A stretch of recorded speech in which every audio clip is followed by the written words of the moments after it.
লিফটে চললে কার কার আমার মতো মাথা ঘোরায়। আমি লিফট ছাড়া কিন্তু উপরে সিঁড়িতে চলে হাঁটুতে ব্যথা, তাই লিফটে যাই। গোয়েং কাছে গেলেই আর মাথাটা কিন্তু আমার সেদিনকে পুরো দিনে ঘুরতে থাকে। তো সেদিনকে চলে গেলাম, আমার দেওরের ছেলের জন্য জন্মদিন ছিল, কিছু কিনবো করে। তো কি কিনবো, অনেক কিছু দেখতে দেখতে পছন্দই হচ্ছিল না, একটু কুর্তা পায়জামে নেবো করে মেন হয়েছিল সেই জন্য।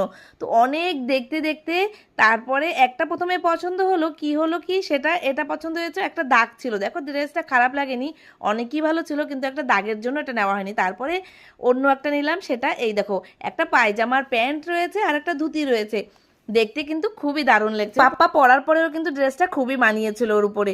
তো তারপরে বেরিয়ে গেলাম বিকালে ওয়ান্ডুরে, কিন্তু যাওয়াটা মেন না, রাস্তাটা পার করে ওয়ান্ডুরে যাওয়া সেটাই বড় একদম চ্যালেঞ্জ হয়ে গেছে। শুধু রাস্তাটা দেখতে থাকো, আমি ভিডিওটা বানিয়েছি, আরো লং ভিডিও আছে রাস্তার, শুধু দেখলে পরে তোমরা দেখতে থাকবে। আমি আর মাম্মা তো বসে রয়েছি, সেই জন্য আমাদের তো অত কিছু, শুধু দোলনাই খেয়েছি। কিন্তু হাজবেন্ডের রিস্ক হয়েছে ভীষণ, কারণ কি ছোট গাড়ি একটা ওইখান দিয়ে পার হওয়ার জন্য যদি সাইডে চলে আসে, তাহলেই কিন্তু রাস্তা দিতে গেলেই বড় গাড্ডার ভিতরে পড়ে যেতে হচ্ছিল গাড়িটা। এরকম মানে এত বড় বড় রাস্তায় মানে গাড্ডা হয়ে জল ভরে রয়েছে, শুধু দেখো তোমরা। তারপরে চলে গেলাম, বাড়িতে গিয়েই দেখি সবাই কাজ করছে। আমি তো কাজ করবোই না, কারণ কি আমি বড়, আমার এটা দুই নটা দেওরানি, আমি এই দেখো বড় রয়েছি। আর ননদও রয়েছে, ও আছে অন্য কোনো, গিয়ে ওকে প্রথমে দেখিনি। আর একটা মজার গল্প হয়ে গেছে, আমি এই ভিডিওটা রেকর্ড করতেই ভুলে গেছি, পুরো কেক কাটিং হয়ে গেছে, তারপরে দেখি আমি ভিডিও অনই করিনি।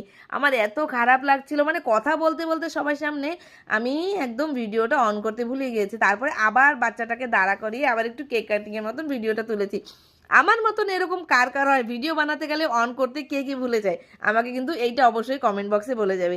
তারপরে দেখো রান্না হয়ে গেছে, সবার খাওয়ার পালা চলে আসলো। তারপরে সবাই মিলে প্রথমে বাচ্চা পার্টিকে খাবার দেওয়া হলো, ওরা খাবার পরে আমরাও খেয়ে সেই রাত্রে বেরিয়ে চলে আসলাম, কারণ কি মেয়ের হাজব্যান্ডের দুজনেরই তারপরের দিন ডিউটি আর